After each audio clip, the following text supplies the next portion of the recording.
bem-vindos a mais um programa Francamente pela Rádio Difusora 810 e também pelo portal jj.com.br. Tainã na área com vocês. Hoje, aqui no Sesc Jundiaí, mais uma parceria extraordinária. Estou tendo a oportunidade de bater um papo com os meninos aqui da banda Bexiga 70. Bem-vindos. Bem-vindos a Jundiaí. Obrigado. Já estiveram por aqui várias vezes. Sim. Estão quase ganhando a chave da cidade.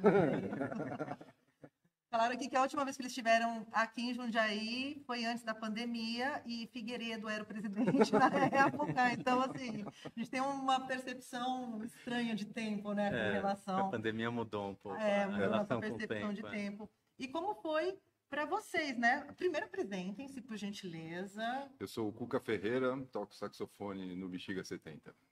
Sou Marcelo, toco baixo. Eu sou o Cris e toco guitarra. Eu sou Tainã, nasci sem talento, então, assim, eu fico entrevistando as pessoas, foi aqui, né?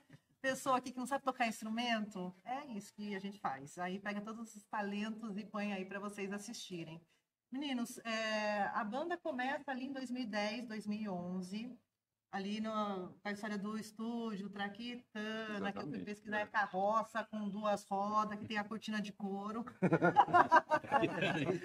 É isso?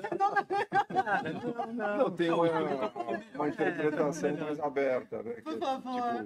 Bom, o Cris é a melhor pessoa para falar disso, que é o fundador do estúdio, mas é uma gambiarra, de modo geral, uma gambiarra, assim. uma engrenagem que você inventa, ou uma estrutura para... É uma gambiarra. Acho que a Gosto mais da versão dele do que da carroça. O estúdio também já deixou de ser uma gambiarra, mas não certo.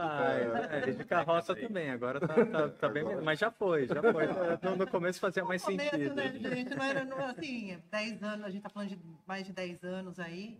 Montar um estúdio no Brasil não era uma coisa muito simples, né? Não. Agora, sim, pelo menos não na minha época, né? Porque agora, sim, você tem mais acesso a uma diversidade imensa de marcas aí, de aparelhos, de tecnologias. Né? Principalmente em termos de plugins, assim, que mudou bastante na produção de uns 10 anos para cá. Os plugins, o computador, ele acabou virando uma estação bastante completa e boa e profissional, enquanto antes você precisava de toneladas de equipamentos, prés, equalizadores e compressores que hoje em dia você tem dentro do computador.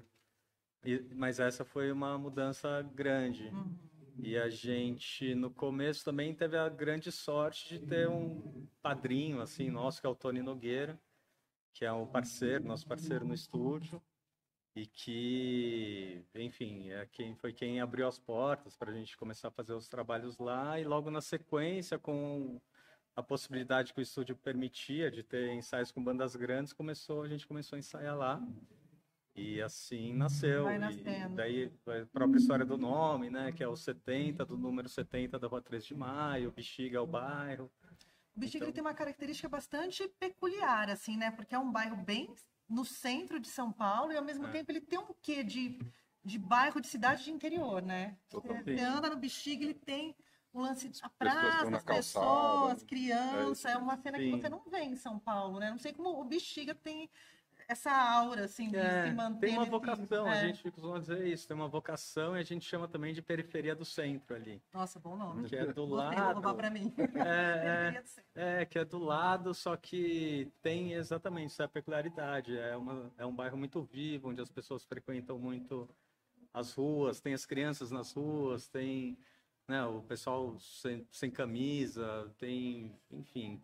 Tem casa, né? Tem muita casa, né? Ainda não foi totalmente derrubado. Não verticalizaram. Historicamente, também tem essa questão histórica, né? Foi um dos primeiros quilombos, né, de São Paulo, lá ali no Saracura. Depois teve uma migração bem grande italiana, né? Tem um sotaque particular que é do Bexiga. Daí tem as cantinas e tal. Daí depois ainda teve uma migração nordestina, hoje em dia bastante africana. Então tem uma mistura muito interessante que também influencia bastante a nossa música, né? Tem a Vai-Vai. A Vai-Vai. Tem a Vai-Vai ali, né? Verdade. Tem uma vida... a rua onde fica o estúdio, a 13 de Maio, que tem um monte de casa de shows, uma rua famosa o Café Piu Piu. Fui muito no Café Piu Casas Piu. Tinha uma outra, bem em frente à Praça Dom Orione. O Világio Café? Tem agora o Mundo Pensante também, que, Pensante. Que é ali na mesma rua do estúdio. Eu lembro que tinha ali na praça, tinha uma casa ali. O Világio era ali na esquina, não na que era pequenininho. Não, era bem era no meio do quarteirão, que rolava muito som instrumental. Eu vi muito o Alex Book tocando, o Cuca. Tinha uma galera ali de instrumental, mas era assim, uma portinha comprida, mas era quase um café mesmo, assim, uma coisa bem... Não é o Piu Piu. Não, é mais pra cima. Mais pra cima, né? Bem na frente da praça ali. Eu acho que era o Világio. Eu não lembro o nome. Mas também tem essa característica, os lugares vão mudando. Tem alguns que estão há 30, 40 anos e tem outros que duram um mês e já muda de nome, mas o espaço é o mesmo, mas vai mudando de nome. Reza a lenda que lá onde é o estúdio mesmo era um bar que chama Telecoteco da Paróquia. Telecoteco da Paróquia. Que era um bar que recebia músicos do mundo inteiro que vinham tocar em São Paulo e iam da canja lá. Então o próprio espaço onde a gente ensaia hoje e grava e tudo lá na sala do Tractana era esse lugar. Que era um bar de canja dos músicos. Tem várias coisas disso que o Steve Wonder tocou lá. A gente gosta dessa lenda aí, né? O Benito de Paula era um cara que dominava ali, né? Ele tocava bastante. Então o terreno já está ali batizado, abençoado. O bairro inteiro ali. Mas a sala em si, ela tem tem uma aura ali que ainda permanece ali. Sim. Todos vocês já tinham um lastro na música antes de se encontrarem, né? Como surge esse encontro e pensar real em fazer uma banda, uma big band, né? Porque a música instrumental sempre ficou num lugar muito distante, assim, né? A música instrumental é para você ficar ali vendo pessoas, assim, extremamente eruditas tocando, né? Claro, tirando o chorinho ali na porta do boteco e tal. Mas a música instrumental sempre foi um pouco distante, né? E, assim, vem um movimento muito grande de colocar as pessoas para cantarem música instrumental, não sei, para dançarem, para participarem, né, desse movimento de música instrumental. Eu acho que tem muitas questões aí nisso que você está colocando, porque quando a gente fala realmente música instrumental na cabeça das pessoas, vem quase que já um gênero, né? Sim. Que tem essa coisa de tomar emprestado muito da técnica do jazz, misturar com alguns elementos de música brasileira, mas realmente fazer um som sofisticado. Sim. Que às vezes as pessoas vão se fechando nisso e fica uma música que só quem também é músico gosta ou entende. E isso nunca foi a nossa intenção, né? Porque também, dentro desse guarda-chuva de música instrumental, a gente pode puxar as orquestras de baile, que também era música instrumental e era para as pessoas dançarem, era para ser um som acessível e gostado por todo mundo. Então, quando a gente foi sendo formado ali, as pessoas foram se juntando em torno do projeto, desde o começo a intenção era essa. Era música instrumental, mas era dessa outra vertente que é música de baile, de festa, que tinha, acho que, muito a ver. Sentado com a mão no colo e palmas de golpe no final da execução de música. E foi bem isso que você falou. A gente acabou entrando num circuito que não era o tradicional de música instrumental. A gente tocava em festivais, dividindo a noite com cantores, com outras bandas pop e tudo assim.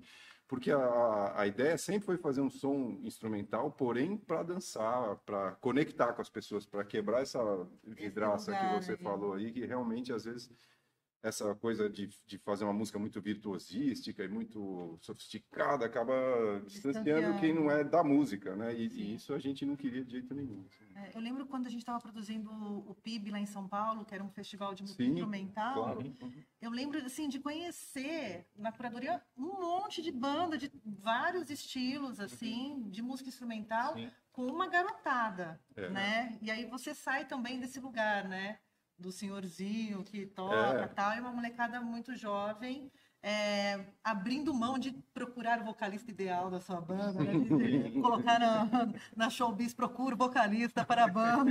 Acho que teve um pouco isso também lá no começo, porque o Tractana, quando surgiu, começou a reunir uma galera que ia, de artistas, cantores, inclusive, que iam atrás do estúdio e dos músicos que frequentavam o estúdio para gravar seus trabalhos e tal. E o Bexiga 70 começou mais ou menos numa intenção de juntar toda essa galera que circulava pelo estúdio para fazer um trabalho autoral e não continuar atendendo às demandas de artistas que procuravam músicos acompanhantes, entendeu? Porque teve um também pouco é uma demanda grande no Brasil, né? É fácil você colocar 15 músicos, sidemans ali no palco e puxar pelo cantor ou pela cantora, né?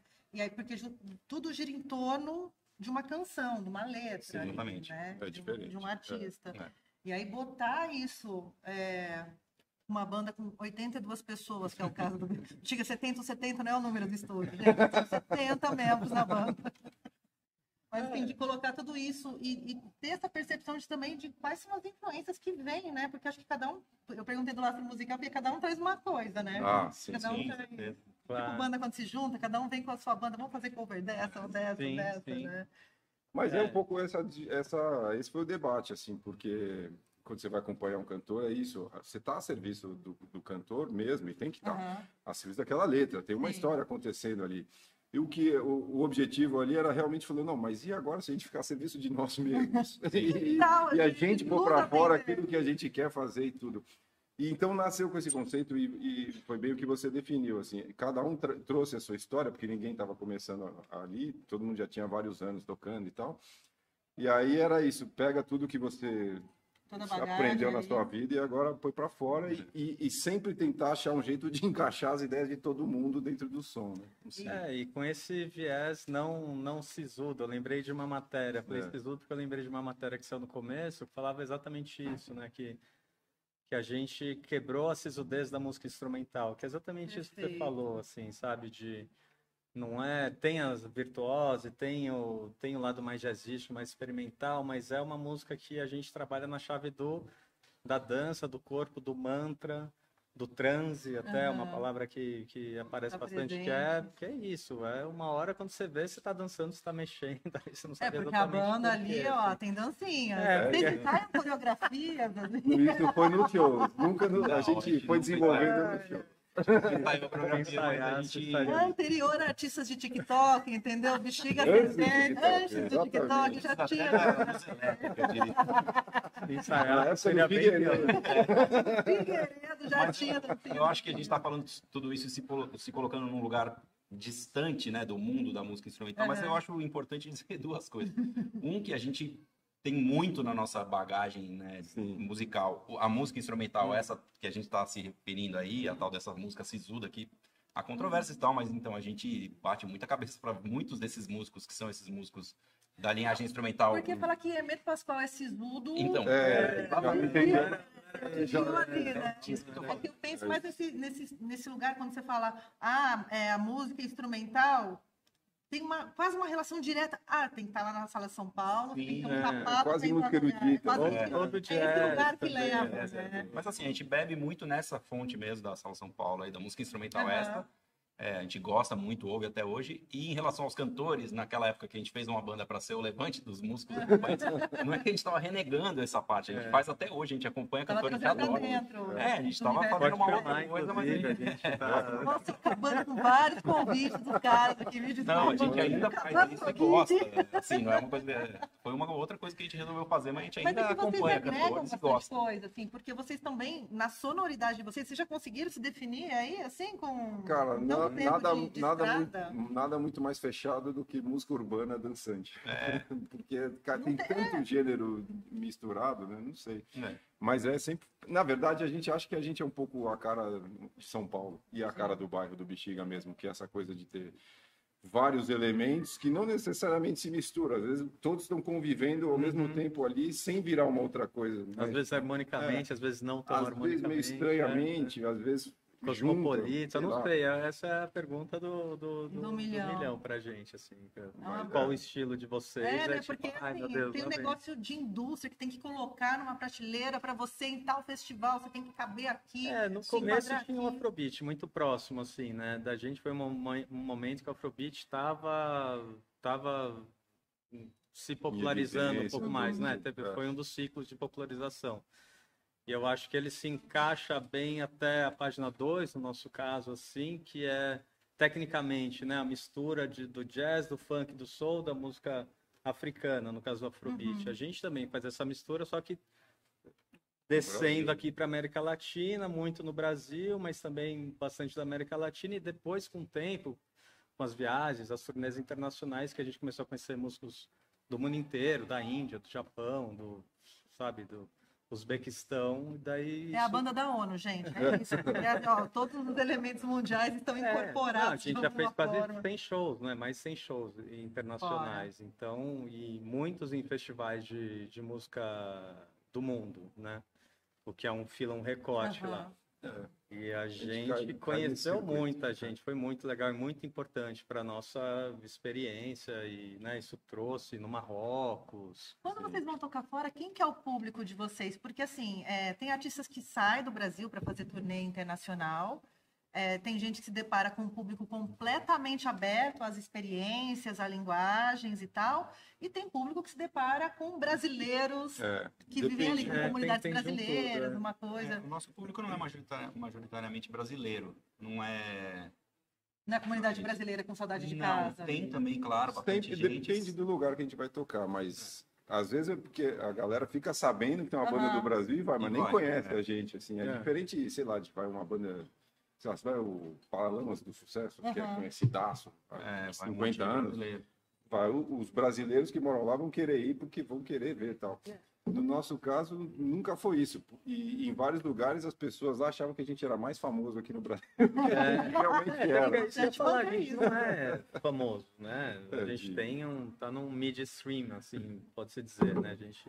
tem um certo público, mas a gente não é uma banda no Brasil mesmo. Não é todo mundo que conhece. Muito pouca gente conhece a gente. De banda famosa também, gente. Assim, antigamente, para estar famoso, você tinha que estar no palco do Faustão, você tinha que estar no Chacrinha. Então era o Paralamas, a Gretchen, sei lá, Sullivan e Massado.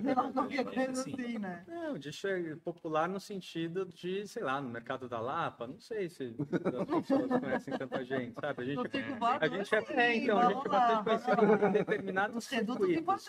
E uma coisa que eu ia comentar é isso, esse nosso circuito, esse perfil...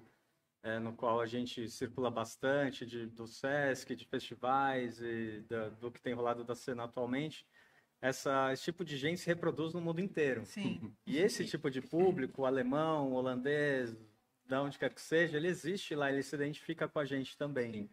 Então, esse é mais um segmento, assim, do nosso público. Quando você fala do nosso público lá fora, acho que tem os brasileiros, sim, mas, cara, nunca é mais da metade ou 30% do público. Assim. Não, já cansamos de fazer show que não tinha nenhum brasileiro. Você vai também para o interior da Dinamarca, uma cidade que não tem um brasileiro lá. E aí, eles fazem dancinha, assim? Qual que é o comportamento do público? Assim, eles acompanham, tem uma gira. Nunca fez um show que não rolou. Não dá, né? Você tá lá na Sibéria, você falou que não vai. Em Oslo.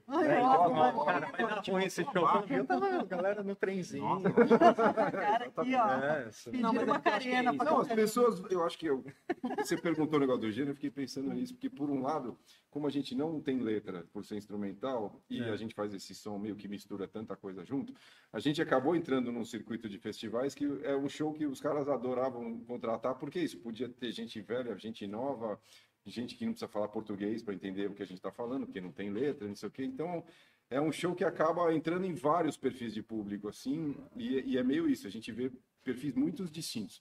Mas sempre tem essa gente que vai buscando essa energia, assim, tem gente que vai querendo fazer festa, dançar e conectar. Assim. Então é mais velho também, né? Na Europa tem bastante isso também. Do público mais velho. A galera não existe essa segregação, assim, da parte etária. É normal, as pessoas frequentam todos os espaços, entendeu? O Brasil que é mais latente, né? Às vezes é muito difícil para uma pessoa mais velha ir para um lugar que pode ser longe, inacessível, barulhento, desconfortável. Apertado, não tem o E a pessoa se sente deslocada, não sei, mas na Europa isso a calçada, né? A calçada não é acolhedora, né? Uma pessoa idosa sai, minha mãe sai em casa, na frente de casa, é difícil dela andar. E para chegar até um show, pegar um transporte público, lá tudo tem calçada, tem transporte. E tem o hábito das pessoas continuarem circulando pela cidade, né? Talvez ajudados por todas essas questões, mas a cidade não se fecha para a partir de um certo momento da vida. E eu acho que tem uma coisa também que é importante desse nosso giro todo fora do Brasil, que é o selo que representa a gente lá, que é a Glitter Beat, que eles são baseados na Eslovênia, mas eles são um selo alemão, né? E vocês relançaram o primeiro disco Acabamos agora, de relançar o primeiro disco com eles, né? Frete direto à Alemanha. Não, nós temos... A gente tem alguns mas eles fazem esse trabalho de divulgar muito bem e eles costumam encaixar a gente ali num circuito onde a gente se encaixa muito bem. se faz pertencente ali de uma maneira legal, e que acaba sendo por isso que muitas vezes os nossos shows têm mais pessoas locais do que brasileiros, porque a gente está num circuito musical ali, comercialmente falando, que é global, assim, muito graças a esse selo também. Universalidade da música instrumental mesmo, né? Sim. Não tem a barreira da língua, então realmente isso traz algo universal da música. E eu acho que a própria indústria musical, de certa forma, né, o negócio da música também vem rompendo algumas barreiras, né? No quesito que prateleira você vai estar, para quem o algoritmo vai te indicar. Eu acho que algumas coisas o mercado não conseguiu segurar mais, né? Agora você está aqui nesse circuito ou nesse outro circuito. Os festivais são mais abertos também em questões de linguagens, né? Mesmo os festivais que estão acontecendo no Brasil também, né? Você pega um Hack Beat da vida, é um festival ali incrível, diverso. E quebrou um pouco a coisa de... E também tem a ver com a sisudez, né? De você achar se é popular é ruim. E tá tudo, né? Cada vez mais os artistas estão se cruzando, né? E porque o público também se cruza e não vê sentido nesse tipo de segmentação, assim, muito exagerada, assim.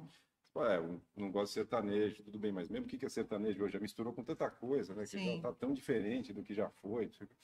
Você ainda fica preso no rótulo, você acaba deixando de ouvir coisas que talvez você goste. Deixando de experimentar coisas, exatamente. Né? Vocês comentaram aqui que vocês tinham vontade de se servirem da música, né?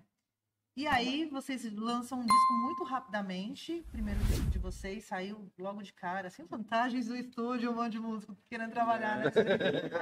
Exatamente. Não tinha que pagar nenhum músico. Não tinha que pagar nenhum músico, não tem que pagar horas de estúdio. Mas me conta, começaram com música própria, começaram a compor. E como que se deu esse momento, assim, né? Como com tanta gente junta, com tanta referência, como que é organizado? Se alguém chega com uma música e fala, gente, a gente vai gravar isso, aí vai lá, cada um escreve uma linha e cada um contribui de uma forma. Como que surge, como que vocês trabalham esse lado criativo de vocês? A gente já passou democraticamente ou não democraticamente? Mas é aquele democraticamente... Eu escolho. Não muito aveludado. Mas a gente já passou por democraticamente Figueiredo. Exatamente. Na época era Figueiredo. Então... Como a gente é dessa época, você sabe que ficou um resquício. Mas a gente já passou por tudo. E eu acho que tem a ver também com a nossa própria evolução como banda, assim. Mas no começo tinha... A pessoa trazia um tema, trazia uma ideia, às vezes já quase toda pensada, e a gente pegava e sei lá, 2, 3 pessoas começaram a trazer ideias. Conforme a gente foi se conhecendo cada vez mais e tocando cada vez mais junto, esse processo foi deixando de ser individual e passando a ser muito coletivo. Então, no disco 3 e 4, por exemplo, todas as músicas são criadas por todo mundo junto, do zero, no estúdio, e ficava pensando, e criava uma parte, depois criava outra coisa, depois juntava com uma parte que tinha criado 3 dias atrás, mas tudo muito... com todo mundo participando e todo mundo dando ideia. Acho que depois, agora com a pandemia, que todo mundo ficou um pouco isolado... Vocês ensaiaram pelo Zoom? Não, esse tipo de... A gente conseguiu fazer uma... A gente só conseguia fazer reunião, era o inferno. 2 anos de reunião que poderiam ser 1 e-mail. O negócio 10 pessoas, que nós, como a gente era, já não dava. Mesmo o encontro entre nós já era um risco e escambau. A gente é uma aglomeração. Mas então agora tá meio nessa, a gente tá voltando, de repente, alguns trazendo ideia e tal, mas acho que a gente já chegou num nível de conhecimento entre nós que tornou o processo mais fácil coletivamente, e a gente sempre tem aquela última frase, se um cara fica insistindo muito numa ideia, a gente fala, guarda pro seu disco, mas nesse aqui não vai entrar. Essa ideia é ótima, guarda pro seu Mas disco. para ser bem didático na linha do tempo, assim, o que acontece foi assim, no disco 1, se você olhar, as autorias são de pessoas tipo, o Cris tem lá uma, o Cuca tem uma, eu tenho uma, e assim vai. No disco 2, se não me engano, a gente passa a considerar que os arranjos, do jeito que a gente interpretava a ideia que chegava, passou a tomar uma importância grande, talvez tanto quanto a da composição. Então a gente passou a assinar tudo junto. Cris barra Bexiga 70. Então tem esse caminho. E aí, a partir do 3, 4, do terceiro, o terceiro e 4, já é só Bexiga 70, porque as músicas foram criadas realmente do zero. Fala um clima e um tom.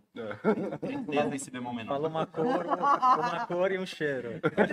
Tem um potinho lá, vocês vão... Foi tipo isso. brincar de stop, né? Imagem em ação, uma mímica, né? Uma mímica, faça uma mímica, tema da próxima E aí pra frente a gente não sabe como que vai estar acreditado ali atrás, porque a gente ainda não sabe de onde que vão vir. E a gente tá agora no processo de composição do disco novo, que a gente... Quanto tempo demora esses processos, assim? Porque, assim, é difícil a gente falar, demora 5 anos para fazer um disco, demora 10, demora 2 meses. Depende do prazo. A gente já fez com... por com questão de dinheiro, assim, de prazo, uma faca na nuca, assim, ó, tem que entregar em 40 dias, não vai perder a grana, não sei o que. O 3 a gente fez do zero a masterização em 40 dias. Mas aí com produtor? Não, é a gente. Você mesmo tem produtor. Mas se trancar no estúdio e falar, vai, um clima, um tom. E aí fizemos o disco. Mas não é o ideal. Não, já teve processos também que foram diferentes, que a gente passou a compor e as músicas entraram no repertório, e depois a gente foi fazer o disco e as músicas já vinham do show. De show, já de um tempo Isso atrás. é legal também, né? Porque daí você já tem o quentinho do público também, né? E a música, obviamente, quando vai pro show, ela se transforma, né? Inevitavelmente, ou é andamento, ou é parte que a gente vê que não tá funcionando, ou ela e o contrário também acontece. É uma música que a gente já vinha tocando, na hora de gravar, um ajuste aqui e ali. Mas é dinâmico, assim. Hoje a gente tá com talvez toque uma nova, exclusividade, assim, mas a gente nem sabe se vai tocar também. Vamos passar o som e É uma surpresa, a música vai escolher se ela entra ou não, a gente vai sentir, a gente vai ver o que ela diz. Assim. A gente vai fazendo a passagem de som e se rolar bem a gente toca. Porque a gente está com os trabalhos, enfim, trabalhando nesse disco novo e tem essa vontade de experimentando aqui a colar em shows o que funciona, o que não, assim. Tem músicas que ficaram perdidas fora de discos que vocês...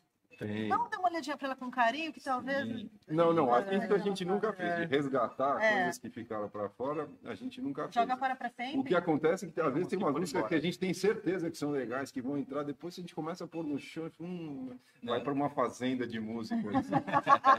Muito bonita. Cachorro. E nunca mais ela aparece assim de novo. Fica tranquilo que ela tá bem. Separa com o Mickey.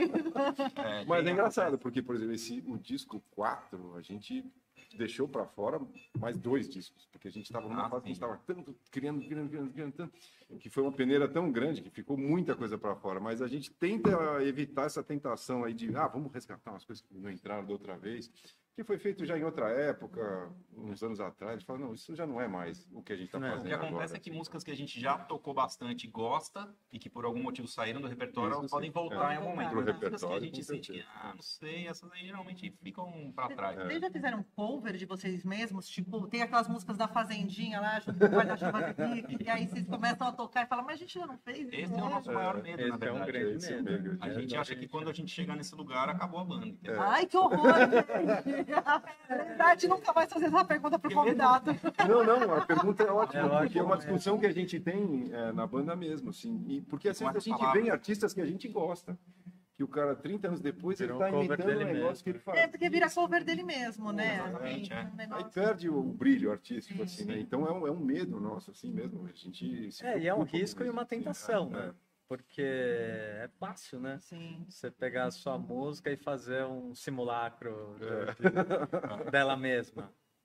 Mas a gente, quando isso começa a acontecer, a gente já percebe, que olha e fala, é uma autorreferência à própria banda, gente. A gente quer fugir desse lugar a qualquer custo, assim. Mas é difícil também, porque eu vou me contradizer agora, porque a gente tem uma linguagem. Então, como manter uma linguagem ou expandir uma linguagem sem ter como referência ela mesma. Personalidade. Exatamente. Como não se autoplagiar? É uma ótima pergunta. Mas acho que o grande lance é você ser tão consciente das suas referências e da sua música, né? De como soa a sua música e tal, que você pode ir para qualquer caminho, que você tem sempre um lastro ali atrás, que é o que é a música da banda, né? Então, por isso que a gente não se limita, né? A gente uma hora começou a ficar saco cheio do negócio de Afrobeat, porque isso aí talvez foram os ensaios antes do primeiro disco e tal, e ficou mais simples para as pessoas identificarem, ter uma instrumentação que talvez leve para esse lado, mas o gênero, a gente não quer determinar um gênero, entendeu? A gente tem um tipo de som e a gente acha que cabe muita coisa embaixo desse guarda-chuva aí. Porque tem bandas que vão surfando nas ondas, né? Assim, agora o reggae tá mais, agora o afrobeat, agora, né? Tem um caminho ali que é quase inconsciente, porque de repente é o que você está sendo impactado ali no teu dia a dia. Mas essa é a parte que eu acho legal. Inclusive, buscar colaborações com artistas mais novos que estão trazendo uma coisa diferente e tal, mas sem querer imitar, né? Ver o que aquilo, junto com o nosso, pode gerar de uma terceira coisa. Assim. E acho que isso é um exercício que a gente tenta fazer. Assim. Mas é difícil mesmo, depois de 10, 12 anos. Isso que eu falo do tempo, né? Como é que você não perde, mas também continua evoluindo? E eu acho que não sei, eu fico olhando muito para outros artistas, outras bandas, é uma questão para todo mundo. Assim, claro. Mas a gente também tem isso, que a gente é muito pesquisador de música, né? A gente ouve muita música, a gente está sempre ouvindo coisas novas e tal, então a gente está sempre se alimentando também, né? Do que está sendo feito, das possibilidades que se criam. Porque, puto, hoje em dia, cara, as coisas que os caras estão fazendo, você fala, meu Deus, como o cara chegou nisso, né? Sei lá, esse da Jussara, Marçal, você deve ter ouvido, né? Quando chegou isso, eu falei, uou, tipo, agora não, calma, agora a música tá aqui, ó. Mais uma vez. Então, sabe, é super legal, porque a gente está se alimentando inspira, de processos também, né? Não só do resultante musical, mas dos processos que as pessoas estão usando aí para compor seus trabalhos. Então, é muito... Puta, é arte, né, cara? Não tem limite. E as coisas de pesquisa musical também com o advento da internet, você encontra aquela banda, assim, de uma cidadezinha, de um país africano, e você encontra uma banda, você vai achando as bandas menores, que de repente não tem as projeções. E quebrou a coisa do tempo muito, né? Porque você vai descobrir coisas dos anos 50, 60, Sim. que você vai ouvir pela primeira vez. Então é novo para você. Então é como se tivesse aparecido agora. Assim, e acho que isso foi a maior revolução de todas, né? O acesso, né? Eu acho que a gente já nasceu sob essa dinâmica das pessoas descobrindo o Bexiga. Eu tava aqui, gente, olha... A gente nasceu... Eu lembro quando eu abri um e-mail pela primeira vez, né? Já tem bastante. Mas isso do ponto de vista musical, assim, de você conseguir ouvir tudo, eu acho que a gente nem existiria se não fosse o YouTube, se não fosse essa facilidade de descobrir os sons. E de descobrirem vocês também. E da gente ter descoberto. Não, e é engraçado, por exemplo, primeiro disco nosso, a capa, né, de um artista, todas as nossas capas são de um artista que chama MZK. E a do primeiro disco, ele fez uma máscara, super impactante. Teve muita gente que veio falar que descobriu o som porque viu a capa não sei onde da internet. Aí, nossa, quero ouvir esse som. Aí nosso primeiro show na Europa, né? Em Amsterdã, foi com uma banda lá de Amsterdã, o Jungle by Night, muito legal também. E eles foram atrás da gente por causa... Viram a capa, ouviram o som, viram que tinha Vocês feito. levaram o artista pra tour junto, né? Nossa, a gente não larga ele de jeito nenhum. Dele lá. Eu me repito aqui direto, falando que, né, que eu sou da época que a gente pegava o disco, vasculhava todas as informações, ficha técnica, quem fez capa, foto, não sei o quê. E a audição de um disco era uma coisa silenciosa para mim. Assim, você coloca o disco, coloca a música, a vizinhança inteira vinha, porque não era todo mundo que comprava, né? Então, vamos compartilhar esse momento, chegou o disco, e era quase uma cerimônia religiosa o negócio, assim, né? A primeira audição. Até porque, pô, era caro, você não tinha grana para comprar 10 disso, você ia comprar um, né? Então você tinha que escolher muito, assim, tal. Então, e você tinha que gostar, né? Você já comprou, já pagou, aí, né? E aí eu devia até gostar também, se não gostar. Agora eu gosto. E o próprio conceito de álbum, né? De disco, que já foi, já voltou, e daí de repente todo mundo só lança single. Não, e daí agora não, voltou, agora é o álbum de novo. Então tem essa... Tem esses momentos, né? A estética também tá em expansão e evolução sempre, né? E tudo muito rápido e até um pouco descartável, né? Sim. Você faz né, um puta disco, daí você lança, não, o disco tá velho. Como assim tá velho? Tá velho, faz né? 4 meses que comecei esse... não, mas quando sair o próximo, não vai ser o Imagina, próximo. o disco estava 2 anos rodando, a gente tá fazendo anos de turnê daquele disco, temporada, né? Faz um ano de temporada. temporada. Exato, Pô, Tá tudo muito em revolução. Mesmo. Mas eu acho que tá tão Nesse aberto lado, que o grande lance é o artista entender como que faz sentido pra ele Sim. de botar sua obra pra fora, né? Porque, pô, você quer fazer disco, faça isso. Quer fazer um disco de 25 músicas, faz disco de 25 músicas. Quer lançar um meio single, lança meio single. Quer fazer música pro TikTok? Faz, não, isso é outra coisa. A duração das músicas. A duração das músicas. exato. Porque a música tem que começar grande, já tem que começar lá em E cima. não pode esquentar, senão o cara pula. Mas eu acho que todo... Não pode tem... sentar? Mas Não, tem que começar se já não quente. chegar com uma porrada, não tem, Não dá tempo de criar um clima, né? dá, Nossa, não nossas tem mais. introduções ali. A gente já tá super... A gente é da época do Figueiredo. Não, para com isso. Não tira esse Figueiredo.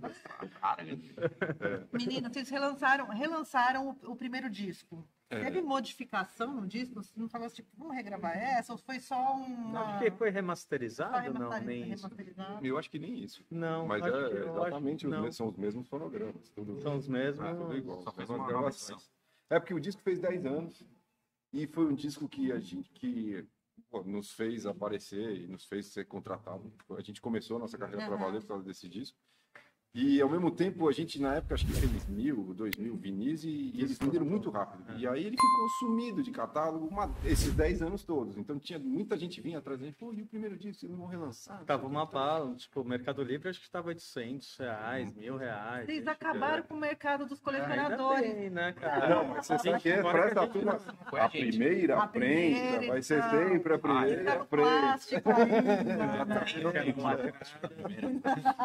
Mas e é isso. E muita gente que ouve o nosso som tem a coisa da cultura do vinil Sim, mesmo, né? sim. Então a gente Até fez isso. porque tem uma capa maravilhosa, né? Pô, Vamos nesse lá caso, também, então, né? vontade de aquela capa é um quadro mesmo. Sim. Assim, né? Muito, a gente adora isso. Foi indicado ao Grammy.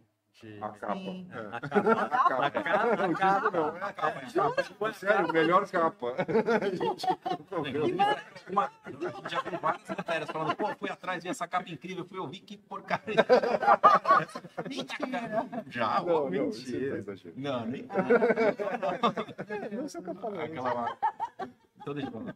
É, Não, boa essa vai história que a fazer gente deu uma tanto risada com essa história, matéria, mas foi muito divertido de ver o tamanho Não, da mas capa, porque é incrível, né? Porque é uma parceria, né? Você faz um disco, pelo menos naquela época, você fazia um disco, a capa vinha junto e dizia muito sobre o trabalho, né? Era incrível, era Não, muito, tinha sim. e a arte aí não vinha junto. não foi por acaso que a gente foi trabalhar com o MZK, né? Foi o cara que ia nos ensaios, ele ouvia o som junto, Sim, ele é que a gente DJ, ele conhece há muito pesquisa tempo. música. Ah, assim, tava ali então, dentro ele já. já é estava um- assim no universo, É, assim, né? muito, é uma foi- parceria muito legal. acho que por isso que deu certo. Né? É mais um membro da banda, um membro honorário da. um colaborador da banda. totalmente. Ele é Sim. totalmente sócio nosso. Estamos sempre devendo para ele. Pague o artista. A gente paga, às vezes atrasa, mas a gente paga. Pelo volume de trabalho mesmo, também. Meninos, o que esperar do repertório de vocês essa noite no Sesc Jundiaí? O que vocês vão tocar? Essa música nova que talvez entre, talvez não entre, Sim, talvez música toque nova. 30 segundos para testar pro Só pro TikTok. TikTok, exatamente. Pode ser saindo. Mas a gente vai tocar música de vários momentos da banda e é um repertório. Então, a gente está naquela fase ainda abrindo as porteiras Pós-pandemia. Pós-pandemia. hecatombe toda, né? Sim. Então, a energia está muito represada. Então, pode esperar que vai ser um show com Vocês muita força. Vocês estão renamorando o trabalho de vocês? Porque há uma descoberta. É retomar um namoro ali, Sim, né? até tanto tempo sem tocar, sem fazer show, e dos nossos encontros mesmo, né? A gente foi se reencontrar para fazer um som, sei lá, em Agora, agosto, Meio do setembro. ano, exatamente. demorou pra gente voltar a se encontrar. Então tem aquele, quando você vê você tá estudando a sua guitarra, era legal essa guitarra. Como é que eu fiz isso? É, né? era Não, e a legal. gente Vou desde ter que que, tirar minha música agora. e desde que a banda surgiu, que a gente tem um negócio que a gente ensaia toda semana, religiosamente. Então, quando a gente parou, puta, foi realmente aquele buraco, assim, porque toda Parou no semana a gente susto se mesmo, encontrava, né? toda terça-feira a gente Toda ensaia. terça, Desde das sempre 4 é um às ensaio 8. fixo e não tem essa. Não. Então, de repente, não ter mais isso, além de você não encontrar mais ninguém do mundo, você não encontrar mais a galera com quem você tá semanalmente ali trocando, puta, foi um baque. Foi.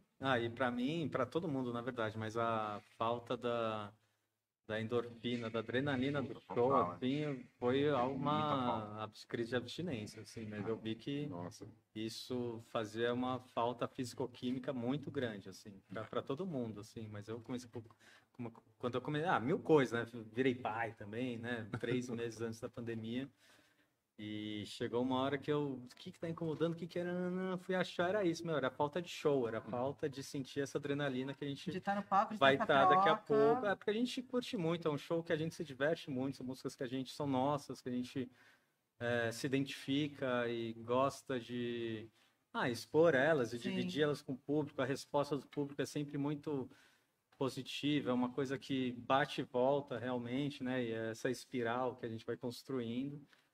Então é um pouco essa energia. E a galera levando um pouco de vocês, assim, né? Porque tá lá nas telas, das chacoalhadas das pessoas que estão no show, né? O som de vocês. A gente é água, né? A gente é água.